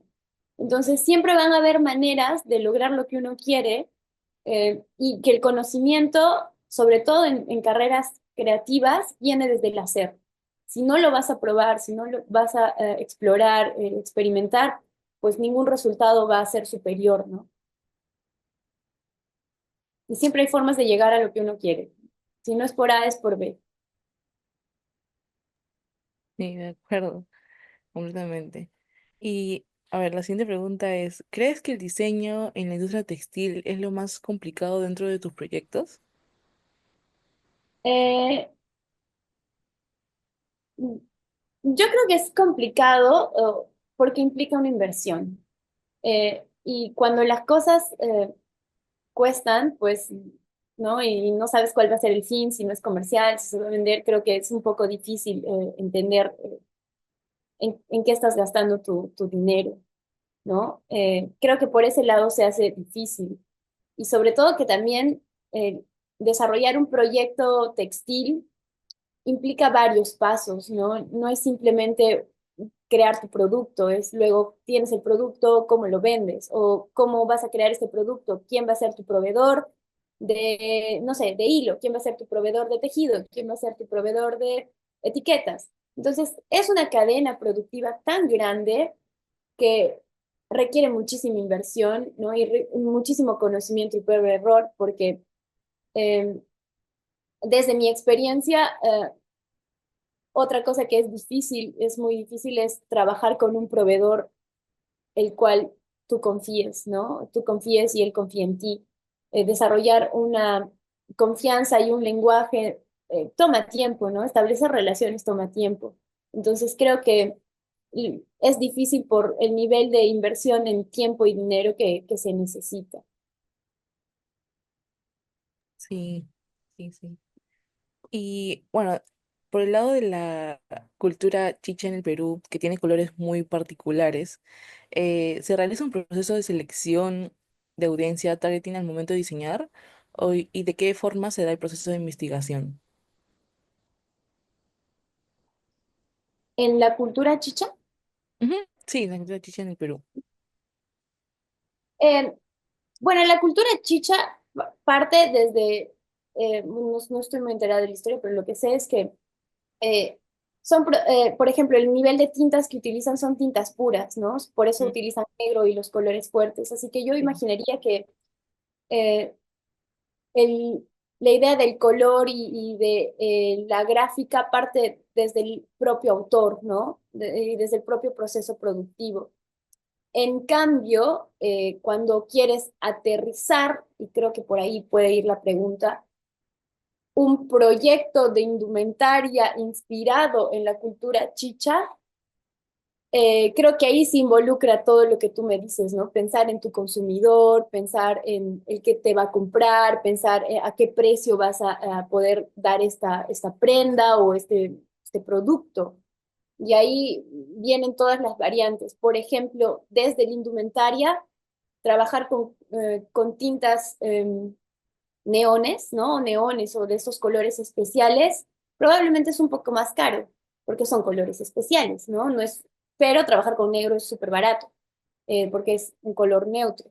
Entonces, ahí, ahí ya va sumando más costos. Pero desde la cultura chicha, yo en verdad no sé muy bien la historia, pero si queremos partir esto como punto de inspiración para crear una colección, definitivamente tenemos que pensar en el usuario, en cuánto piensa pagar este usuario, dónde está ese usuario ubicado, y esas preguntas se hacen para cualquier tipo de producto que se desarrolla, ¿no? Yo quiero vender un tote bag, yo quiero crear un par de medias, yo quiero crear un gorro, estoy haciendo merchandising para mi obra de teatro. ¿Quién lo va a comprar? Es la primera pregunta que se debería hacer cualquier persona. Sí, ok, de acuerdo. Muy importante conocer más que todo al público, ¿no? Al que te diriges. Y Completamente, ¿no? Incluso en el proceso de diseño y desde la manera en cómo lo enseñamos en PUC, que utilizamos una metodología de doble diamante o cualquier proceso que utiliza design thinking, ¿no? Siempre estamos centrados en el usuario, porque Ujú. finalmente es a él al que estamos respondiendo con nuestra propuesta. Entonces, antes de decir quiero trabajar con la cultura chicha o inspirarme en algún sentido por estos usos de colores, deberíamos pensar en quién es a la persona a la que yo estoy apuntando a vender y si a Ujú. esa persona le interesan estos colores, ¿no? sí, exacto. Sí, sí, sí, sí. Y como nos comentabas también en la exposición sobre todos los proyectos que has realizado, eh, ¿cuál de todos tus proyectos fue el que más disfrutaste de realizar? Am, qué difícil pregunta. Eh, yo creo que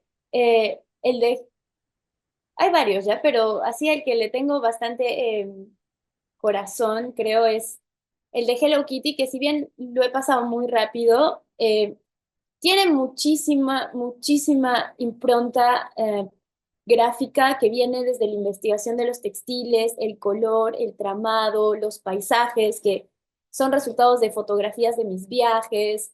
Hemos trabajado mucho. Y aparte, creo que una de las cosas por las cuales quiero muchísimo ese proyecto es porque estábamos en pandemia y en pandemia entenderán que muchos de los procesos, así como lo contaba Silvana, que tenían este reto de montar una carrera donde todo tenía que ser virtual, también pasaba mucho en la práctica, ¿no? Muchas fábricas no estaban en toda su capacidad. Me acuerdo que fuimos a comprar hilados y no había, un día había el color, otro día no había el color, entonces teníamos que ajustarnos mucho a lo que el contexto y lo estaba pasando, ¿no? Me acuerdo que no se podía movilizar hasta tal hora, teníamos que ir de tal hora a tal hora, movernos con permisos para las producciones, las fábricas no estaban en su capacidad, por ende no podíamos hacer mucha producción. Y creo que ese contexto de tener tanto, no quiero decir límite, pero ¿no? Como piedras en el camino, hizo que realmente vayamos optando por nuevas rutas y generando un nuevo conocimiento, ¿no? Creo que esa colección nos llevó a trabajar con otros materiales, hicimos muchas prendas en mesh, hicimos ropas de baño que, claro, como no entendíamos el proveedor de tal, dijimos, pero podemos hacer otra cosa. Y también un resultado de ese proyecto fue que hicimos un libro, no lo he puesto ahí, pero hicimos un libro de todo el proceso creativo que realmente, como decía Silvana, ¿no?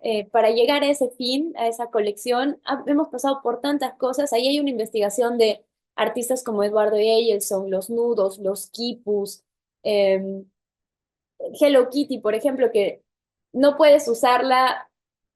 Voy a tirar acá un dato que quizás no deba, pero no puedes usarla cuando no estás sentada al lado derecho, sino solo al lado izquierdo. Entonces, había tanto límite que creo que esa es una de las colecciones que más cariño le tengo porque se logró hacer todo en este contexto que fue tan complejo, ¿no?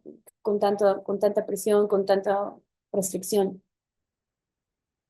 Sí, obviamente, así como mencionaste también lo de Nickelodeon, que eran como que trabajar con marcas externas es un poquito, es creativo, es chévere, es una nueva experiencia, pero también es como un poco limitante, ¿no? Porque tienes que eh, estar o sea, estar y pensando en lo que la otra marca te va a dar como limitaciones o ciertos criterios que tú tienes que abarcar para poder ejecutar tu producto. Entonces, sí, sí, sí, Sí, entiendo. desde respetar una paleta de colores o no usar una tipografía, es súper limitante, pero, y creo que esa es la parte interesante del diseño, me imagino de cualquier otro trabajo, estoy hablando como si no fuese médica, pero eh, es que en el límite encuentras tú otra manera de llegar y eso te permite explorar otras áreas, ¿no? Creo que el éxito de cualquier producto siempre va a ser el haber explorado antes y por eso también es un poco limitante o un poco difícil la idea de la inversión que tienes que hacer, ¿no? Porque en prueba-error hay muchas cosas que son gasto, ¿no? Sí, sí, sí, sí, sí. Y ya la última pregunta para poder terminar sería, ¿debería la Facultad de Arte y Diseño incorporar formas en las que el archivo puede influir en el proceso creativo? Completamente, completamente. Por ejemplo, al inicio yo mostré uno de mis trabajos que eran de 2012, cuando yo todavía era una alumna, ¿no? de diseño gráfico, donde explorábamos la idea del archivo para desarrollar los murales que iban a tener dentro de su nuevo espacio, que creo que fue en el sótano.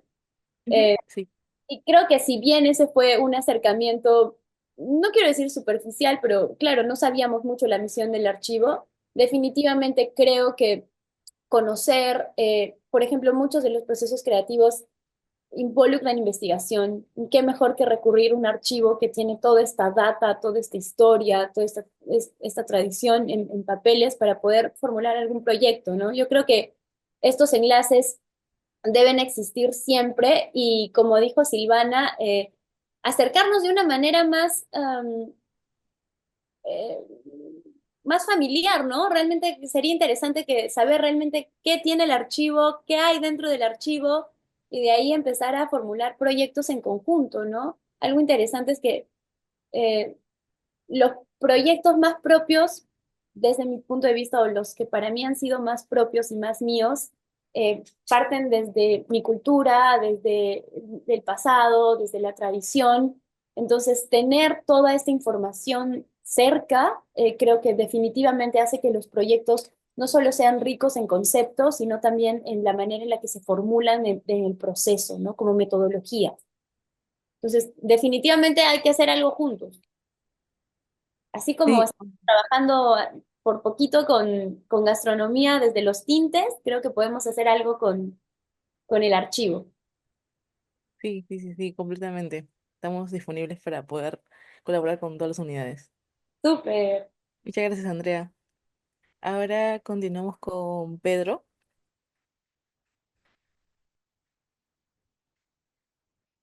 La primera pregunta es, ¿cuáles son los principales desafíos que enfrenta la dirección académica en la gestión de archivos institucionales?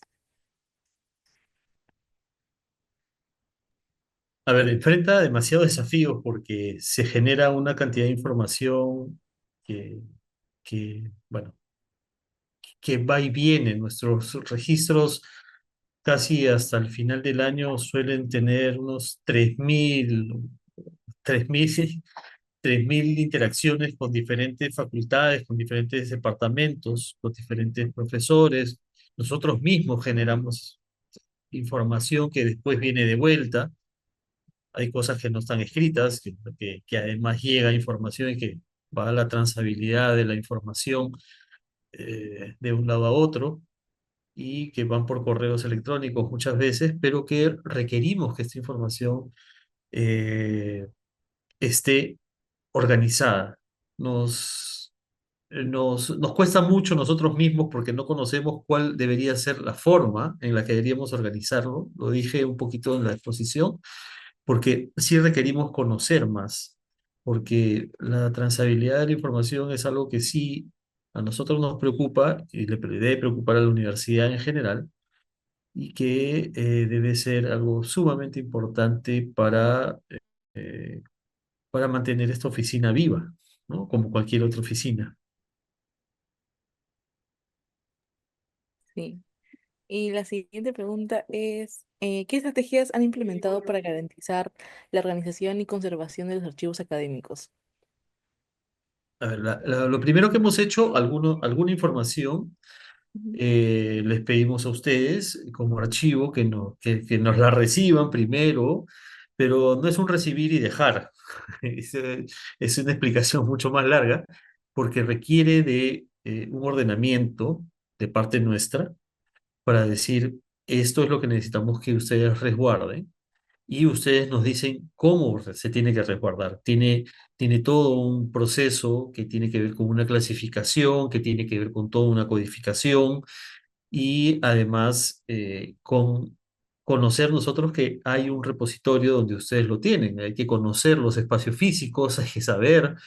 Yo mismo he ido, he podido ver dónde están cuando voy a pedir, participo mucho, me gusta conocer además, porque no me gusta simplemente dejar y ya ellos se encargarán, ¿no? Conozco, voy, me habrán visto más de una vez, y voy, pregunto y estoy al tanto. Eso creo que nos enseña y nos ayuda. Con lo digital sí estamos, bueno, ahora tenemos muchas cosas en la nube, ¿no? Como muchas unidades, pero sí necesitamos también organizarla. Sí la tenemos organizada, sí sabemos que la tenemos organizada, pero posiblemente no es la organización que un archivo la va a necesitar. Y creo que esa nueva mirada es la que tenemos que explorar para poder tener la información que nosotros necesitamos resguardar. Ujú. Sí, como comentas, es importante como que la unión de las unidades y también como el apoyo de nosotros del archivo con la unidad de la TAP también es importante y se requiere, ¿no? Para poder avanzar. Y sí, sí me acuerdo que nos hemos visto un par de veces que has venido como a solicitar algunos documentos de archivos. En este año. Sí, este año, sí, este año. Porque Sí, y bueno, la siguiente pregunta es, ¿ha identificado casos en los que falta información o ha afectado la gestión académica? sí, definitivamente sí. No diría que sea afectado, porque se trata siempre de buscar y de encontrar. Hay cosas que ya no podemos explicar, pero durante los años ha habido y se han tomado decisiones erradas de destruir documentos. Entonces, sí creo que eso ha sido un problema para poder volver a construir una historia. Creo que estamos aprendiendo, ya ahora aprendemos más, pero ahora tenemos más conocimiento, pero eh, hemos estado aprendiendo cómo debemos resguardar nuestra información. Y eso nos está ayudando a mantener la historia y las cosas que suceden día a día. Pero sí hay y ha habido, por este desconocimiento, cosas que se han ido perdiendo. Y se ha perdido rastros. Por ende, estos rastros se ha perdido la información y esta información ha hecho que perdamos la historia. muchas veces de algunas cosas que nosotros no recordamos. Es más, dentro de poco, alguno de nosotros va a tener que salir naturalmente de la universidad y tenemos que dejar ese legado. Y ese legado también debe quedar. Nuestras propias experiencias, nuestra propia vida en la universidad debería quedar para que otros la puedan conocer. Y eso se hace a través de los documentos y también de una historia de repente hablada, oral, y que debe ser transmitida y debe haber siempre una secuencia de las cosas que vamos haciendo. Ujú, sí, como más que todo dejar bueno, como dices, por hablar o por escrito el proceso que has realizado, ¿no? Porque como tú mencionas, a la larga todas las van a tener que pasar distintas personas por el puesto en que estás, entonces tienen que seguir el mismo, como la misma línea en la que han estado trabajando para que no pueda ocurrir esos errores de que se ha perdido información.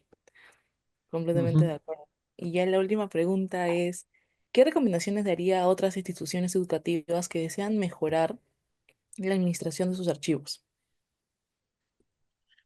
Bueno, la primera recomendación que haría yo es acercarse a los expertos, porque uno puede querer generar o que creer que sabe y puede errar en el camino. Lo otro es que cualquier documento que se genere sea cuidadosamente guardado, resguardado, y que después con estos expertos los ayuden a clasificarlos para saber qué es lo importante, qué es lo menos importante, porque siempre se genera algo importante de las oficinas, y que puedan tener confianza en que un archivo va a resguardar plenamente la información que ellos tienen. Sí, completamente de acuerdo. Es muy importante la unidad del archivo para que se pueda complementar con otras unidades y carreras que hay dentro de la universidad. Eso sería todo. En la universidad por lo menos lo tenemos claro. Sí. Muchas gracias, Pedro. Gracias a ustedes.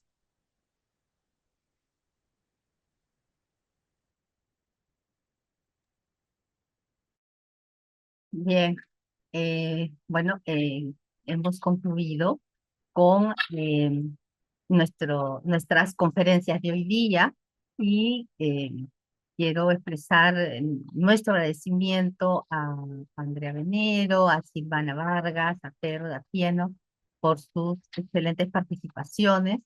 Destaco mucho el tema de la colaboración, ¿no? El trabajo colaborativo entre las unidades, entre las diferentes áreas de la universidad fortalece incluso el logro de los objetivos que cada una de estas se van proponiendo y fortalece también la identidad institucional, ¿no? Y, por supuesto, eh, bienvenidos al archivo, siempre serán bien recibidos.